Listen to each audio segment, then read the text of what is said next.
축복합니다. 예.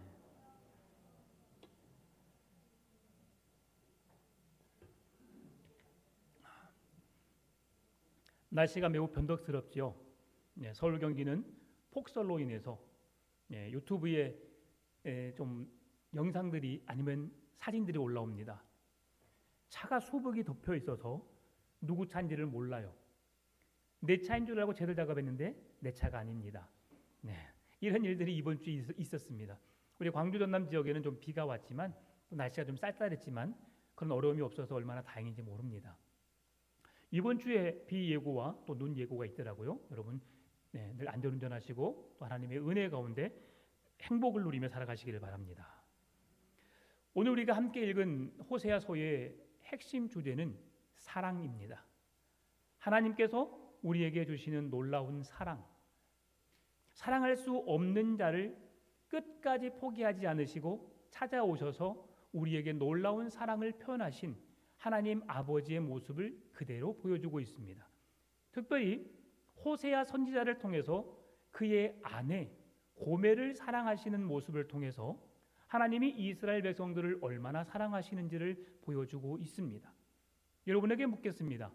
만약 내 아내가, 내 남편이 바람을 폈어요. 어떻게 하시렵니까? 저도 생각해 봤습니다. 저도 생각해 봤어요. 만약에 내가 바람을 피거나 내 아내가 바람을 폈다. 우리 아내는 저에게 결혼 초부터 이렇게 말했습니다. 당신 바람 피면 끝이야. 명확합니다. 한치의 생각도 없지요. 끝입니다. 제가 무서워서 바람을 못 핍니다. 무서워서가 아니라 한 가정을 지켜내기 위해서 그렇게 노력해야 되겠죠. 저는 만약에 제 아내가 그런 일이 있었다. 그런 일이 없었겠지만 그런 아내를 내가 사랑할 수 있을까를 생각해 보았습니다. 지나고 보면 그게 아무것도 아니고 그 마음이 내게로 향한다면 문제 삼지 않을 수 있겠지만 그러나 사람들은 그 행위로 인해서 그 사랑을, 그 마음을 이해하지 못하는 경우가 많이 있습니다. 오늘 본문에 등장한 고멜이라는 여인은 한두 번이 아니지요. 여러 번 계속해서 방황하고 남편의 품을 떠나 다른 남자에게로 가는 모습들을 보여주게 되는데요. 이것은 이스라엘 백성이 하나님이 아닌 바알에게, 아세라에게 아니면 어떤 다른 우상들에게 그 마음을 빼앗겨서 하나님 앞에 바람을 피우는 이스라엘 백성들의 현실성을 지금 고멜을 통해서 우리에게 보여주고 있다는 사실입니다. 그러나 사랑할 수 없는 아내 고멜을 향해서 하나님이 말씀하십니다. 그의 아내를 데려오라.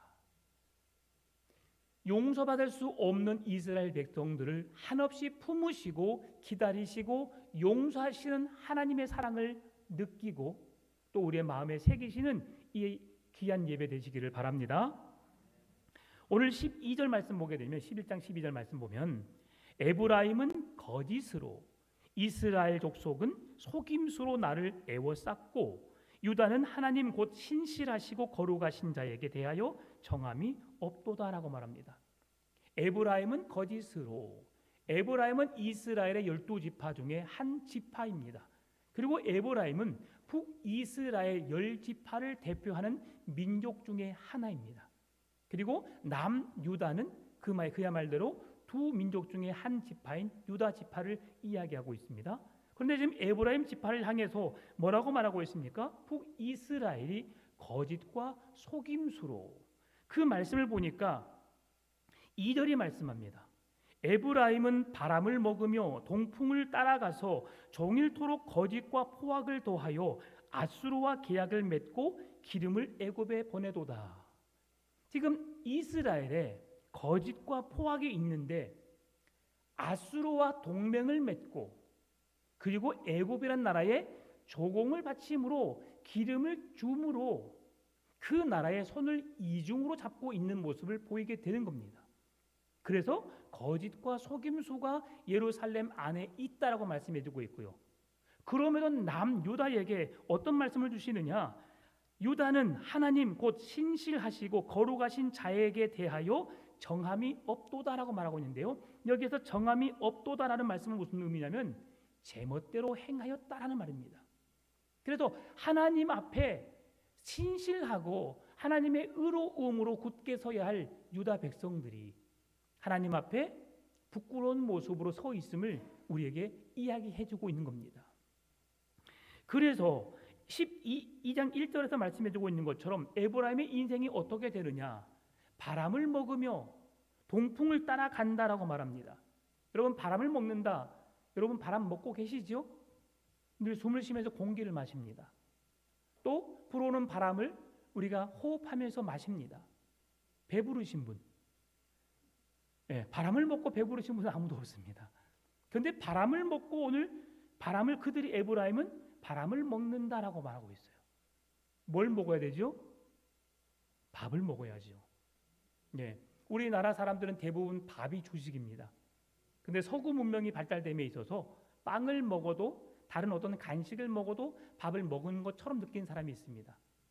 근데 저는 밥을 먹어야만 식사를 하는 사람입니다. 군것질을 하고 배가 불러도 밥을 먹어줘야 밥을 먹었다라고 하는 사람입니다. 그 정도로 밥이 우리에게 주식이 되는 거죠. 그런데 그 주식이 아닌 뭘 먹는다고요? 바람을 먹는다. 그리고 동풍을 따라간다라고 말합니다. 동풍은 그야 말대로 동쪽에서 불어오는 바람을 말하는데요. 이 이스라엘 팔레스타인 지역에 동쪽에서 불어오는 바람은 뜨거운 바람입니다. 따뜻한 바람에 더 지나 뜨거운 바람이어서 뜨거운 바람이 불므로 인해서 그 모든 식물들을 말라 비틀게 하는 바람입니다. 그러니까 지금 이스라엘이 쫓고 있는 것이 누구이냐? 영을 살리고 우리의 삶을 회복시켜 주시고 우리의 모든 필요를 채우시는 하나님을 쫓는 것이 아니라 그들을 죽이고 그들을 말리고 그들의 인생의 소망이 없도록 만드는 우상과 이방 왕들을 쫓는 모습을 주님이 동풍을 쫓으며라는 말씀으로 비유적으로 설명하고 있다는 사실입니다. 이렇게 북이스라엘은 거짓과 포악을 일삼는다라고 말씀해주고 있어요. 여러분, 나라가 어려울 때 외교적으로 외교 정책을 통해 다른 나라와 함께 동맹을 맺는 것, 그건 국가적으로 좋은 일입니다. 우리가 수출을 한 만큼 또 수입도 해야 합니다. 그래야만이 서로 나라 관계가 형성이 되는 거죠. 우리는 늘 팔기만 하고 하나도 안 사요. 그러면 나라 관계가 형성되지 않는 거죠. 그런 것은 우리가 살아감에 있어서 좋은 그런 계기가 되고 나라 경제 발전을 위해서 꼭 필요한 일이지요. 그런데 오늘 하나님의 은혜로 세워진 이 나라가 하나님을 잊어버리고 하나님이 통치하시고 다스리시고 그들의 모든 필요를 채우시는 하나님이 아닌 헛된 우상을 향하여 그들의 마음을 빼앗겠다는 것, 이것이 그들에게 있어서 가장 큰 아픔이요 실수였음을 우리에게 나타내 보여주고 있습니다. 그래서 호세아 12장은 우리에게 야곱의 예를 들어서 이스라엘 백성들의 모습이 어떠한지를 설명해 주고 있습니다. 여러분, 야곱은 어떤 사람입니까? 야곱 어떤 사람이죠? 꿈의 사람이에요. 꿈의 사람. 그건 좋은 뜻이지요. 자, 안 좋은 쪽으로 말하면 야곱은 어떤 사람일까요? 자, 야곱은 그의 발 뒤꿈치를 잡는 자라는 이름의 뜻을 갖고 있죠.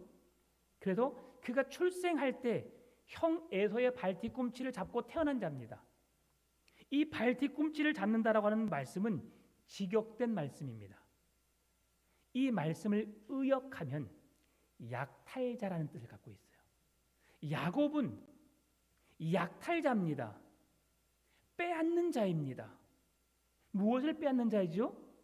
어머니의 태 속에 있으면서부터 장자권을 얻기 위해서 그렇게 장자권을 빼앗는 자, 장자권을 약탈하는 자, 자기의 필요를 채우기 위해서 그렇게 행하는 자임을 우리에게 보여주고 있습니다. 그래서 성경학자들은 이 야곱을 향하여서 비열한 사람이라고 말하기도 합니다. 우리가 말하는 꿈꾸는 자는 그가 야복 강가에서 그 베델에서 하나님께 꿈을 꾸고 단을 쌓고 오늘 4절에 말씀해주고 있는 것처럼 하나님 앞에서 몸부려 하나님께 겨루 싸워 이김으로 울면서 통회하고 자복하고 하나님의 은혜를 구한 그 사건 이후에 야곱의 이름은 꿈꾸는 자입니다. 그런데 그 전의 이름은 약탈자라는 것이죠. 여러분, 야곱의 가정은 어찌 보면 건강한 가정이라고 볼 수 없는 가정이었어요. 그의 아버지 이름은 이삭입니다. 이삭은 웃음이라는 이름을 가지고 있죠. 하나님께서 소망이 없는 그 가정에 한 아이를 주심으로 웃음을 주신 거예요. 생명이 없는 그 가정에 잉태케 하심으로 가정에 선물을 주셨는데 그 선물을 받는 자들에게 기쁨을 주신 거예요. 그래서 이삭입니다. 그런데 이삭이 잘못한 것이 있어요. 그것은 분별력을 잃은 것이죠. 근데 그 분별력을 잃기 전에 이삭이 잘못한 행동이 있습니다. 그게 뭐냐면 편애적인 사랑을 했다는 거예요. 그 편애적인 사랑이 무엇을 통해서 나타나느냐? 성경을 보니까 야곱은 어머니 옆에서 부엌대기를 했어요. 아버지의 사랑을 못 받으니까 어찌 보면 그 강한 남성의 이미지보다도 그냥 어떤 여성에 가까운 부드러운 남성이죠. 그런 반면에 에서는 아주 상남자입니다. 그래서 들에 나가서 사냥을 해서 짐승을 잡아오면 그 짐승을 통해서 별미를 만들어서 아버지에게 주는 그 별미를 그 아버지 이삭이 좋아했다라고 말하고 있어요. 그런데 그 별미를 통해서 편애적인 사랑을 한 거예요. 에서를 늘 세워주고 에서를 사랑하고 에서가 주어진 별미를 좋아하면서 그 별미를 제공한 에서를 너무 좋아했다는 사실이죠. 그러니까 야곱은 소외되었어요. 소외되었고 그런 야곱을 품어줬던 것이 어머니 리브가였습니다. 어찌 보면 거기까지만 보면 야곱이 참 짠하다라고 생각할 수 있어요. 그런데 야곱에게 있어서 우리가 생각해 봐야 될 게 뭐냐면 야곱은 약탈자라는 이름을 갖고 있었죠. 그가 어머니와 함께 부엌에서 일을 하다 보니까 음식을 만들었어요. 하루는 팥죽을 만들었죠. 그러면 들에 나가서 짐승을 잡아와서 그 수고하고 애쓰는 에서를 향해서 형 고생했어요. 아버지가 좋아하시는 또 사냥감을 사냥해 와서 이렇게 귀한 일을 하셨군요. 피곤하실 텐데 씻으시고 맛있게 드세요. 이게 동생의 모습이어야 되겠죠. 그런데 야곱은 꾀돌입니다. 그리고 약탈자라고 했죠. 형이 가지고 있는 장자권을 빼앗기 위해서 어떤 꾀를 부려요? 형, 내가 팥죽을 형에게 줄 테니까 형은 형이 갖고 있는 장자권을 내게 줘. 여러분, 에서가 조금만 참았더라면 어머니 저 왔습니다. 배고파요. 밥 주세요. 하면 엄마 어떻게 해요? 그래 고생했지. 조금만 기다려라. 밥 줄게. 그럼 얻어먹을 수 있는 거예요. 근데 에서가 성격도 급했는지 야곱에게 장자권을 팥죽한 것으로 바꿔버리죠. 그러면서 야곱은 그의 형이 취해야 할 그 축복권을 뺏어버리는 거예요. 그리고 그 이후에 이제 이삭이 나이가 들어서 아들을 축복해야 되는 상황에서 이삭이 가장 큰 실수를 했던 것이 뭐냐면 분별력을 잃었다는 것이 여기서 나타나는 거예요. 야곱이 그의 형이 사냥하러 나간 사이에 내가 너를 축복하겠다라는 말을 어머니 리브가가 듣고 에서는 열심히 들에 나가 사냥을 하고 짐승을 잡아와서 별미를 만들어 아버지를 줄 생각에 그리고 장자의 축복을 받는다는 그 기쁨으로 나가서 열심히 짐승을 사냥했어요. 그런데 어머니 리브가가 그 축복을 어떻게 하면 좋겠다. 내 사랑하는 아들 야곱에게 주었으면 좋겠다는 마음으로 아들을 위해서 양을 잡고 별미를 만들어서 아버지에 가져가게 합니다. 그런 상황에서 야곱이 주저해요. 어머니, 아버지가 지금 시력은 잃어서 사람을 구분하지 못하지만 형은 털이 많아요. 어떻게 구분하겠어요? 나 분명히 들킵니다. 제가 할 수 없어라고 하니까 아니다라고 해서 변장술이 그때부터 발달된 거예요. 그래서 변장을 시키잖아요. 그래가지고 목소리는 야곱이로되 그의 몸은 에서로다라면서 그에게 마음껏 축복합니다. 지금 그 상황을 보고 에서가 뒤늦게 돌아와서 그 형이 자기가 받아야 할 장자권을 받지 못한다는 사실을 알고 분노합니다. 그래서 지금 이 상황에 리브가가 눈치를 채는 거죠.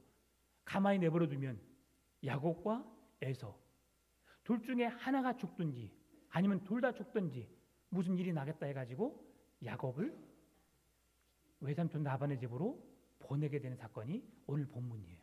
그러면서 4절에서 그 상황 가운데 하나님께 목 놓아 부르짖어 고백하고 하나님의 은혜를 간구했던 야곱의 모습을 보게 되는 거죠. 여기서 하나님을 만나게 되니까 그동안은 약탈자였고 형의 것을 빼앗고 아버지를 속이는 자에 불과했지만 하나님을 진정으로 만나게 되니까 그는 꿈의 사람이 되었고 꿈을 통해 하나님의 놀라운 일들을 이뤄내는 하나님의 역사를 써내려가는, 그래서 그의 아들을 통해서 요셉을 통해서 하나님의 놀라운 축복이 이루어지는 은혜를 누리게 된 사람으로 쓰임받게 되는 것입니다. 여러분, 우리가 그 이름 앞에 우리가 서야 되는데 오늘 본문의 5절 6절 말씀 같이 읽어볼까요? 여호와는 만군의 여호와 신이라. 여호와는 그를 기억하게 하는 이름이라. 그런즉 너의 하나님께로 돌아와서 인애와 정의를 지키며 항상 너의 하나님을 바랄지니라. 아멘. 오늘 우리가 해야 할 일이 무엇인지를 보여주고 있습니다. 하나님의 이름, 우리가 기억해야 할 이름입니다. 왜 그렇습니까? 우리의 구원자가 되시기 때문이에요. 우리의 창조주가 되시기 때문입니다. 우리를 죄와 사망으로부터 건지실 전능하신 이름, 그 이름이 여호와 하나님이십니다. 우리는 그 하나님을 기억해야 하는데 어떻게 기억해야 되느냐? 그 하나님께서 우리에게 돌아와서 인애와 정의를 지키며, 인애, 하나님의 어진 사랑, 측은히 여기고 불쌍히 여기시는 하나님의 놀라우신 사랑, 야곱처럼 용서받을 수 없고 그렇게 용서되어서는 안 될 죄를 짓는 그 사람까지도 하나님은 품으시고 사랑해 주겠다는 거예요. 그래서 그 하나님의 사랑과 정의를 지키는 그 하나님 앞에 서야 할 것을 우리에게 말씀해 주고 있다는 사실입니다. 그런데요, 창세기 25장 23절 말씀 보니까 다시 야곱의 이 사건 돌아가서 여호와께서 그에게 이르시되 두 국민이 내 태중에 있구나. 두 민족이 내 복중에서부터 나누이리라. 이 족속이 저 족속보다 강하겠고 큰 자가 어린 자를 섬기리라 하셨더라. 아멘. 이 말씀이 미리 정해놓은 사건이에요. 정해놓은 말씀이죠. 야곱이 형을 속이기도 전에 이 일들이 일어나게 된 거예요. 여러분, 여기서 한 가지 말씀드리겠습니다. 하나님은 여러분의 마음의 생각을 다 아실까요? 모를까요? 아시지요?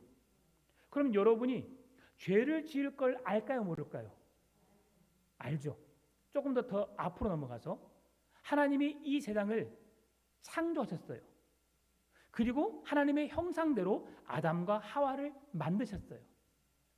그 동산 중앙에 선과 악을 알게 하는 선악과 나무를 만들어 놓으셨는데 하나님은 아담과 하와가 그 열매를 따먹을 것을 아셨을까요? 몰랐을까요? 아셨어요. 그러면 왜 하나님은 그 선악과를 따먹지 않게 하셔야 되는데 왜 따먹게 했을까? 왜 그랬죠? 그러죠. 하나님은 우리 인간을 기계적으로 만들지 않았다는 사실이에요.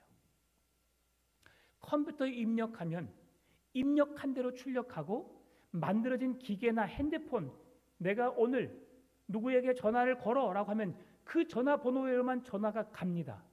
그러죠. 내가 누른 번호대로만 갑니다. 이건 기계적이에요.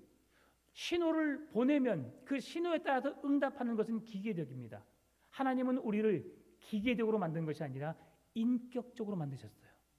그런데 인격적으로 만드셨는데 하나님의 존귀한 형상을 닮은 인격적인 존재로 만드셨는데 하나님이 우리에게 주신 게 한 가지가 있어요.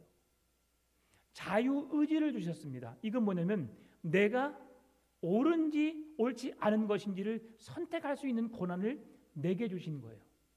그리고 그 권한을 통해서 내가 선택한 것을 책임지게 만드신다는 사실입니다. 아담과 하와가 선악과를 따먹는 선택을 하나님이 주셨지만 또 따먹든지 따먹지 않든지 그들이 행할 수 있는 선택의 여지에 달려있는데 그들은 뭘 선택했어요? 따먹는 것을 선택했어요. 그로 인해서 그들에게 죄가 오게 되었고 죽을 수밖에 없는, 반드시 죽임을 당해야 되는 존재가 되었죠. 그러나 하나님은 그들을 불쌍히 여김으로 은혜를 베풀어 주셨고 피해 제사를 통해서 그들 대신 동물을 죽게 함으로 살리셨어요. 이게 하나님 아버지 놀라운 구원의 은혜입니다. 오늘 여러분이 하나님은 구원받은 자가 누군지 알고 계세요? 그러죠? 이건 하나님이 정해 놓으셨고 그 사실을 아는 겁니다. 그런데 오늘 우리에게 그 구원의 자리에 초대될 수 있는 기회를 주셨어요. 이것은 뭐냐면 내가 그 기회를 붙잡아야 되는 거예요. 붙잡을 수 있는 특권이 어떻게 주어지느냐? 나의 입술을 통해서 예수 그리스도가 나의 주님이시오, 나의 구원자이시오, 나의 하나님 되심을 내가 믿습니다라는 고백을 하는 거예요. 세상의 수많은 사람들에게 하나님을 전하였고 예수 그리스도의 십자가의 사건을 사람들에게 전하였지만 그분이 나의 참 구원자요 나의 하나님 되심을, 그 예수 그리스도의 이름을 믿음으로 하나님 나라를 얻는 축복의 기회를 붙잡는다는 것을 그들은 선택하지 않은 거예요. 오늘 저와 여러분은 그들 선택했기에 구원의 자리에 서 있는 줄 믿습니다. 그 믿음으로 우리가 구원을 받게 되는 겁니다. 이렇게 오늘 우리가 이렇게 선택을 통해서 이 놀라운 은혜를 하게 되는데, 오늘 야곱은 지금 밧단 아람으로 가고 있는 상황이에요. 외삼촌 라반의 집으로 가고 있는 것이죠. 그런데 그곳에서 혼자 외롭게 밤을 지셉니다. 그러면서 이곳을 루소라고 말하고 있는데요, 루소라고 하는 지명이 나중에 벳엘이 됩니다. 우리가 벳엘 했죠. 그리고 제가 갑자기 생각이 나네요. 우상의 집 벳아웬 이렇게 했었죠. 그래서 그렇게 벳엘과 벳아웬, 하나님의 집이 우상의 집으로 바뀌어진 사실을 우리가 말씀을 드렸었어요. 하나님이 야곱을 만나 주신 장소가 벳엘입니다. 이곳에서 하나님 앞에 눈물을 흘리며 하나님 앞에 회개하여 하나님의 은혜를 구했던 거죠. 여러분, 하나님께 회개한다는 건 뭐냐면 내가 가는 방향을 돌이킨다는 뜻입니다. 몇 도? 180도입니다.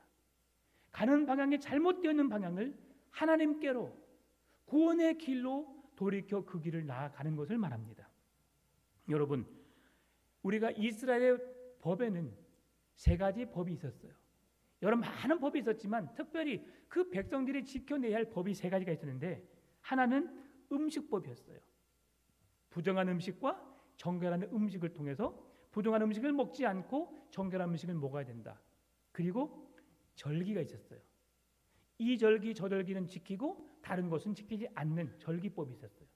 3번째로는 나그네 환대법이 있었습니다.